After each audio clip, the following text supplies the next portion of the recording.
Tengo en mis manos una lucerna de piquera típica de nuestro periodo andalusí. Omar Ben Hafsun fue un personaje fascinante, a caballo entre el Islam y el cristianismo, que logró mantener en jaque al poder emiral de Córdoba durante más de 50 años. Hoy conoceremos Bobastro, su centro de poder y un auténtico nido de águilas inexpugnable. Abderramán III logró destruirlo a principios del siglo X. Hoy evocaremos su singular historia. Bienvenidos a Arqueomanía.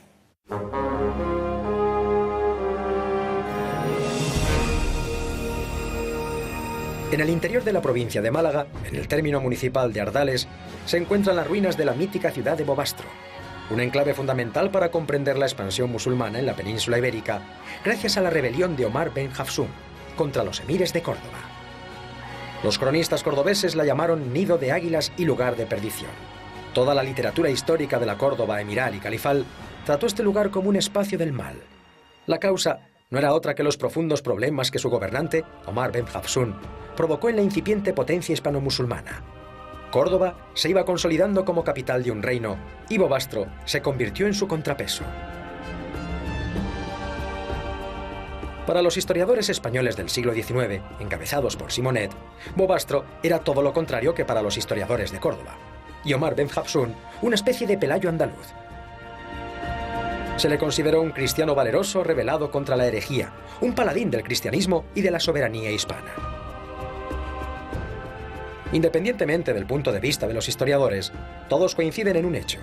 Desde Bobastro se dirigió una rebelión que pudo cambiar el signo de la historia de España. En el aire queda una pregunta. ¿Pudo Omar Ben Hafsun haber derrotado a los emires de Córdoba?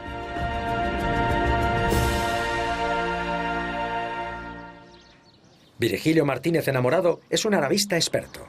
Ha dedicado gran parte de su esfuerzo investigador a la figura de Omar Ben Hafsun.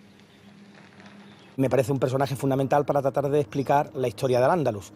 Y en lugar de Bobastro, que es de una belleza sencillamente espectacular, pues ha contribuido también a que mi dedicación sobre el personaje, sobre ese periodo de la historia, sea tan intensa.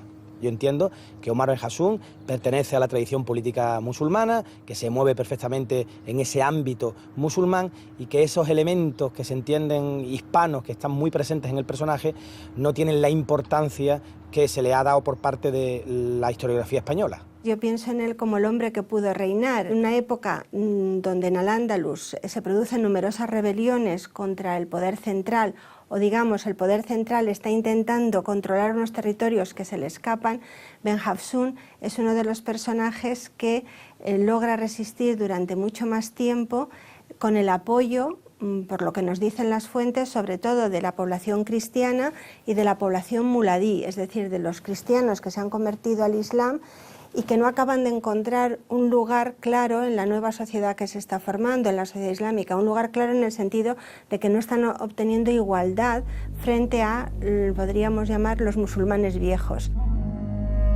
Estamos a mediados del siglo IX. Un hombre huye de Al-Ándalus hacia el Magreb tras haber cometido un crimen.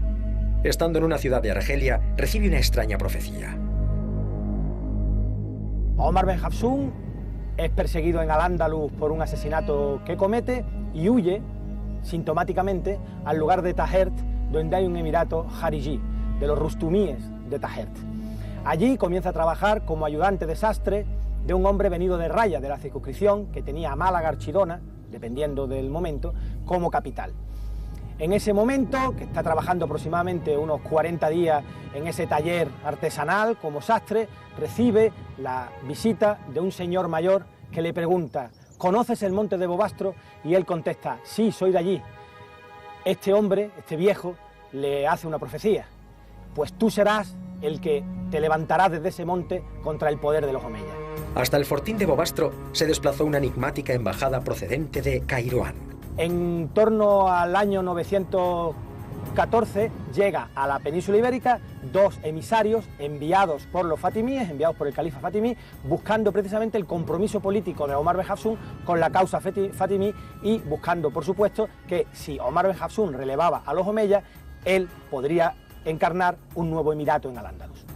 Efectivamente, llegaron dos misioneros chiíes, el califato fatimí era un califato chií, y llegaron a Bobastro, posiblemente a Bobastro. La fuente no lo dice explícitamente, pero lo lógico es que fuese allí, como lo ha comentado Virgilio Martínez Enamorado, y le entregaron ropajes de honor y establecieron con él cómo se iba a hacer el culto religioso musulmán, el ritual religioso musulmán, de acuerdo con las, digamos, con las fórmulas chiíes. Esa conversión al chiismo, al poco tiempo de la proclamación del califato fatimí en Ifriqiya, el actual Túnez, significa que Omar Ben Hafsun busca el apoyo del único califato musulmán existente en el occidente del Islam por aquel entonces. El califato fatimí lo que pretende es tener un hombre en la península ibérica, en Al-Ándalus, que le sirva a sus intereses. Pero veamos qué es exactamente lo que ha aportado la arqueología al conocimiento de Omar Ben Hafsun. La evidencia de la construcción de una ciudad. Omar Ben Hafsun como constructor de una ciudad, en un lugar en el cual no había nada, según dicen los autores árabes. Dicen exactamente que era un monte pelado, un monte calvo de edificación. En Bobastro existía un obispado y una iglesia metropolitana. Tradicionalmente este templo se había identificado con la iglesia excavada en la roca, que es la imagen fundamental de Bobastro. Pero en el año 2000, una excavación de la zona alta de la montaña desveló la existencia de otro templo. Encontramos la iglesia metropolitana o catedral de Bobastro. En el centro de la ciudad, en el centro de la Medina, es una iglesia que reproduce exactamente la misma planimetría y la misma metrología que la otra iglesia que se conoce desde el siglo XIX. Planta basilical, de 3 naves y ábside central con forma de arco de herradura. En los alrededores de la iglesia encontramos lo que pueden ser algunas tumbas vinculadas al complejo eclesial. El potencial arqueológico de la ciudad de Bobastro se vio seriamente disminuido durante la década de los 70, momento en que se construyó el embalse de la Encantada. Entonces, se perdió el 30% del material arqueológico. Los habitantes de la montaña, que se calculan en unos 2000 durante las décadas finales del siglo IX, practicaron el trogloditismo, esto es, la ocupación de cavernas naturales o la excavación de viviendas en casas-cuevas.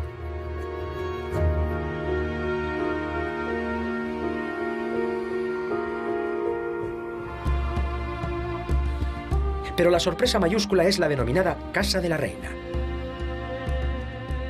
El acceso a la Casa de la Reina es muy comprometido y no debe realizarse sin ir acompañados por alguien que conozca la senda adecuada, ya que existe peligro real de extravío.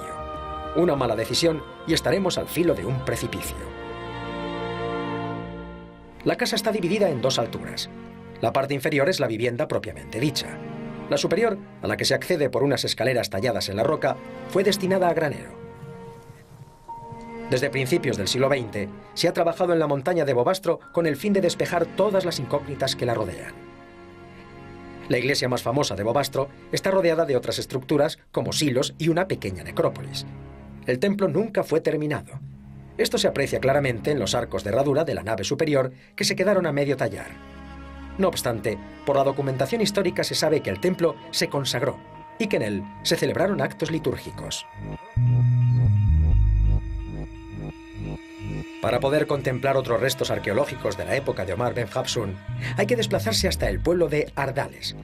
Bajo su castillo, en un museo, se pueden contemplar algunas piezas de cerámica y una pulsera de metal.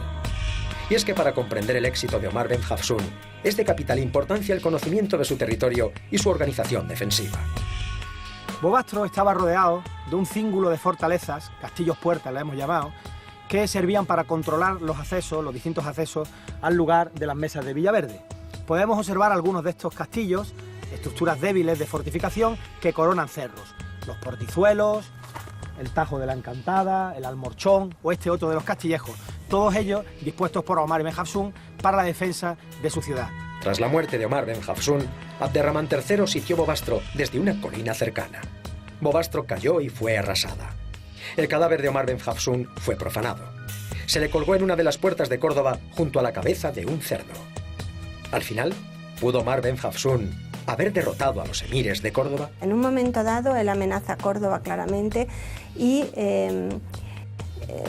digamos que si los omeyas no hubiesen reaccionado como supieron reaccionar para volver a tomar las riendas del poder, Umar Ben Hafsun a lo mejor no habría logrado hacerse con toda Al-Ándalus, pero a lo mejor, como otros de los rebeldes que actúan en esa época, sí que habría logrado establecer un pequeño estado independiente, ¿no? Estuvo a punto de derrotar a los emires de Córdoba, estuvo a punto de entrar en Córdoba. Su intención era alcanzar el poder. La consideración de rebelde que le ha dado la historiografía es una consideración que pervierte el análisis histórico. Un rebelde no encabeza un proyecto político durante 50 años. Un proyecto político que está a punto de desbancar a los omeyas, a los gloriosos hijos de los califas de Damasco establecidos en Al-Ándalus.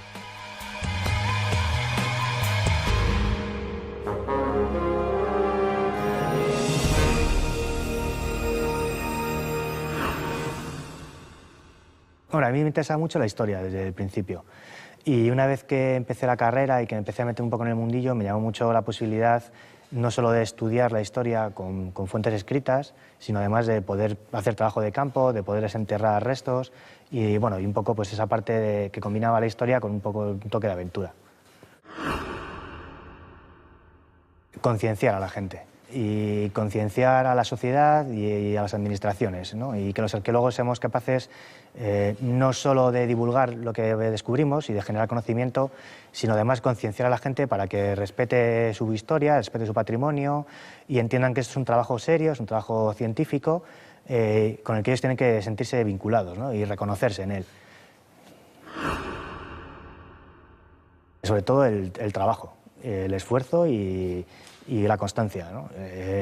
Puedes ser una persona muy inteligente y entonces pues puede que destaques más, pero también si no estás dispuesto a trabajar muy duro, pues por muy inteligente que seas, posiblemente vas a llegar ahí. Porque bueno, hace falta tener mucha constancia, sacrificarse mucho.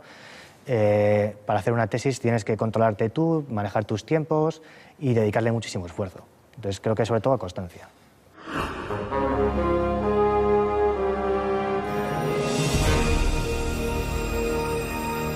Atapuerca ha sido el yacimiento que más satisfacciones ha proporcionado a la ciencia española de estos últimos años.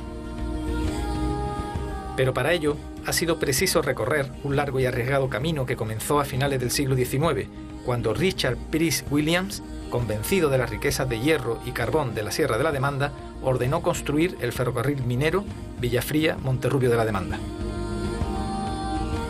Por motivos todavía desconocidos, la línea férrea desvió su rumbo en vez de desarrollar el lógico trazado recto.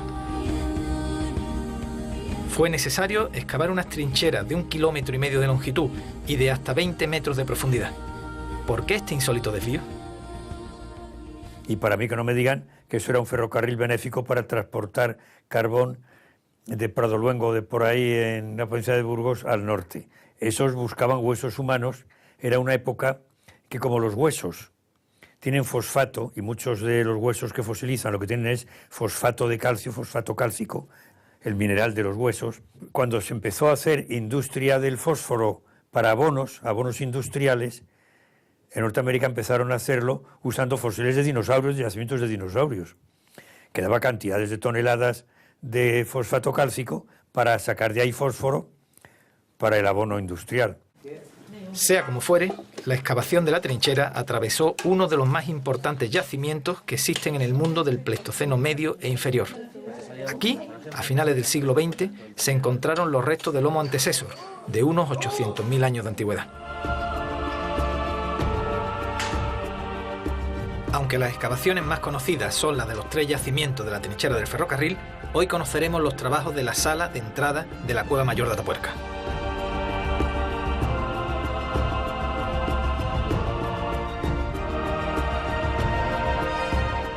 Y para conocer los frutos de las recientes excavaciones en la cueva, tendremos el privilegio de acompañar a Juan Luis Arzuaga, una de las mayores referencias mundiales en paleantropología.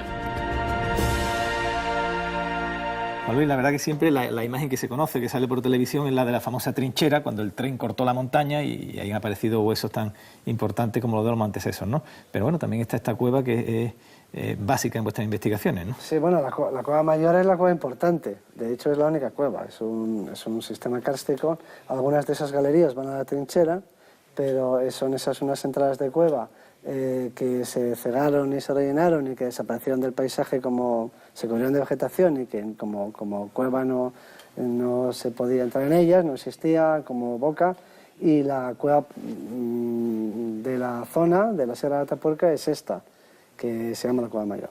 Y este es el portalón de la Cueva Mayor. Y de hecho, esta cueva es la que dio origen al proyecto de Atapuerca, porque los primeros hallazgos se produjeron en el interior de esta cueva, en una sima, que se llama la Sima de los Huesos. La famosa Sima de los Huesos. Trabajando, y ahí se descubrió una mandíbula humana y así es como empezó este proyecto. Y de ahí se pasó luego a los yacimientos de la Trinchera, que eran de más fácil excavación y para conocer, en fin, yacimientos en los que se podía trabajar más cómodamente. La Sima de los Huesos, donde han aparecido los 28 Homo heidelbergensis, ¿no?, en perfecto estado de conservación. Ahora pensamos que 30... que son estos fósiles de unos 500.000 años de antigüedad aproximadamente, sí. Y también donde apareció el Excalibur. Eso mismo, sí. En la famosa hacha. Sí. Y este año alemana. hemos encontrado, por ejemplo, un fémur y que sigue produciendo fósiles porque tenemos noticia o tenemos restos de 28 o 30 esqueletos, pero eso no quiere decir que los hayamos recuperado todavía. Y esto es bueno para que la gente vea del Homo heidelbergensis, que es un tipo de homínido europeo, puede haber a lo mejor en toda Europa localizado 30 o 35, ¿no? Y aquí tenemos el 90% de los registros. Bueno, de entrada, el resto de los fósiles que se encuentran en Europa, o para esta época, en todo el mundo. O sea, podemos compararlo con el resto del mundo. Para que se perciba la dimensión de lo que estamos hablando. Pues en pocas palabras, comparándolo con todo el mundo, con todo el registro mundial, para un periodo de tiempo largo, que iría entre, bueno, pues más de 1 millón de años hasta los neandertales, prácticamente no tenemos esqueleto de cuello para abajo. Es decir, todo el registro que existe en Asia y en Europa es de restos craneales, de dientes y de mandíbulas. Y no se sabe nada, no se sabía nada. Del cuerpo, de la estructura, de la altura, de la anchura, de la pelvis. Claro, de la locomoción, de los partos, del desarrollo, de la de muerte, en fin, no se tenía ninguna población. Eran restos aislados, siguen siéndolo, restos aislados aquí y allá, normalmente craneales y fragmentos y dientes y mandíbulas, ¿no? Entonces, este es el único yacimiento, el único yacimiento de la historia, ¿no?, en el que se encuentran un número enorme de una población representada, con sus diferentes edades, en fin, con todo el desarrollo, los dos sexos, todo. Ahora que estamos en la sala, en la profundidad, yo la conocía, no podía figurarme que tuviera esta tiene profundidad. Mucho más. Y hemos llegado solo hasta el Calcolítico, ¿no? Sí, tiene mucho más de aquí hacia abajo. Lo que pasa es que se tardarán, no sé si años o habría que decir generaciones, quizá, en llegar a los niveles de paleolíticos, del Pleistoceno. Lo que tenemos aquí es un magnífico yacimiento, de una época que también es apasionante. Lo que pasa es que o no lo hemos sabido contar bien o transmitirlo, o no se le ha dado la importancia que tiene, que es el paso de un tipo de economía, que es la economía de la caza y la recolección, a la economía de la producción de alimento, es decir, la agricultura y la ganadería. Bueno, eso no fue un cambio biológico, evolutivo, pero fue un cambio económico que transformó el mundo. Nos situamos en el Neolítico, ¿no? Nos situamos en el Neolítico, que puede tener más de 7.000 años. Bien, es el momento en el que llegan aquí, llegan estas innovaciones, este nuevo modelo económico. No sabemos si con gente que viene de fuera, es lo que estamos investigando, simplemente por difusión, ¿no?, de este modelo de sociedad. Pero es que esa revolución, habría que decirlo así, tecnológica y económica, es la que ha transformado el mundo. Y nosotros somos neolíticos, nosotros somos sus hijos. En la Cueva Mayor existen, además, alguna pintura rupestre y restos arqueológicos de las edades del cobre y del bronce, completando esta película de la historia que es Atapuerca. Nos desplazamos hasta el comienzo de las galerías interiores para hablar de algunas de las claves de la evolución humana.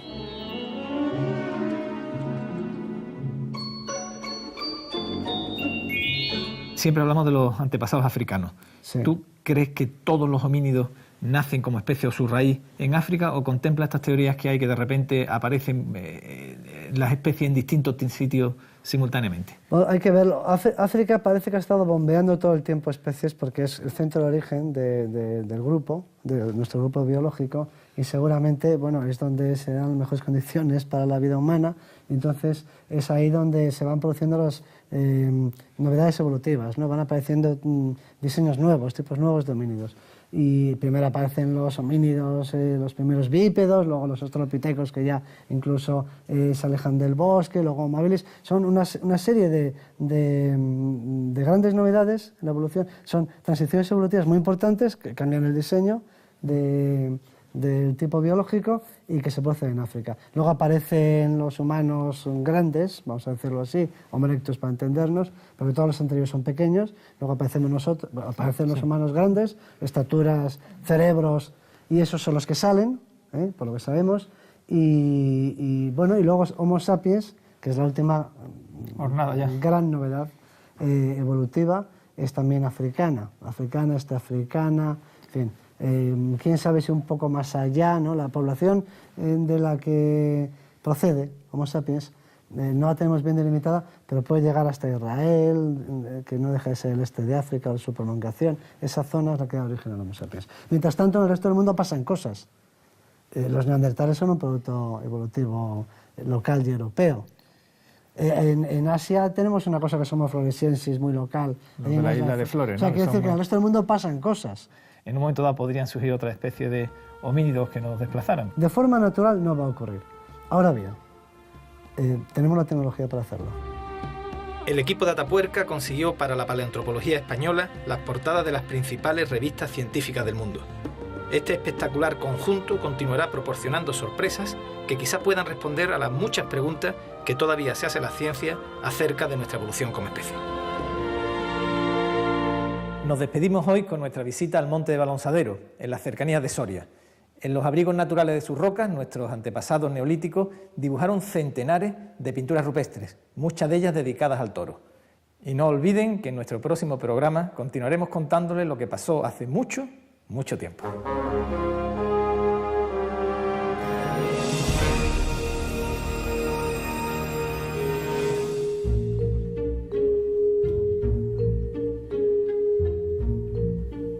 En esta Soria machadiana, en estos campos de Castilla, que permanecen en el imaginario colectivo entre vaguadas y silencios, el Monte de Balonsadero cobija una de las mayores colecciones de pintura rupestre de nuestro país. El paisaje es sereno, apacible, quizá modelado por ganaderos legendarios. Dicen que el término balonsadero se refiere al lugar donde se agrupaban las tropas de uno de los reyes Alfonso. El nombre es tan enigmático como el lugar. Hay quien ha afirmado que en las paredes del lugar, conocido como el Mirador, se puede ver la primera corrida de toros de la historia. Y es que este es lugar de toros, emplazamiento de la sanjuanada. Desde estos corrales se llevan los morlacos a Soria en pleno solsticio de verano, con sol y moscas y una extraordinaria multitud de caballistas y corredores.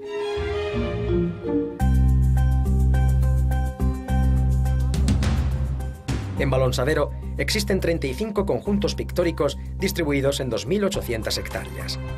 Se trata de abrigos al aire libre, recodos aprovechados por los artistas de hace más de 4.000 años para plasmar una serie de escenas y temas que van desde la más pura abstracción hasta conjuntos figurativos con escenas pastoriles y otros aún por descifrar.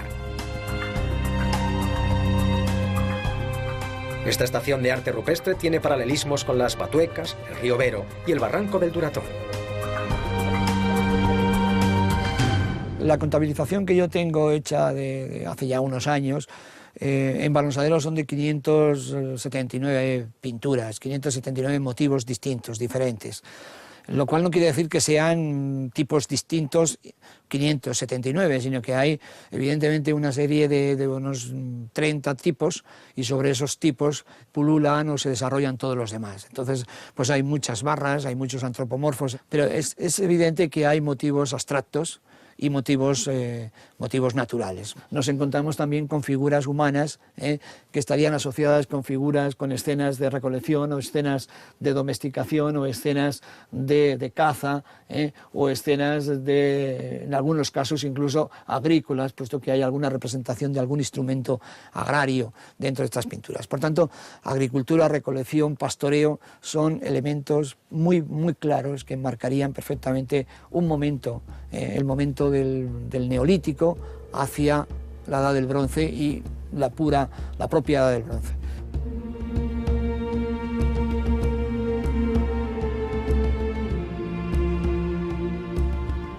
Aún queda mucho por averiguar en el Monte Balonsadero, aunque el trabajo de Juan Antonio Gómez Barrera ha sido excepcional. De momento, no ha aparecido ningún enterramiento, por lo que se cree que fue un lugar de pastoreo y quizá de celebración religiosa. Los misteriosos seres que pueblan sus paredes, entre los que parecen figurar medusas, son un reto para la ciencia del siglo XXI.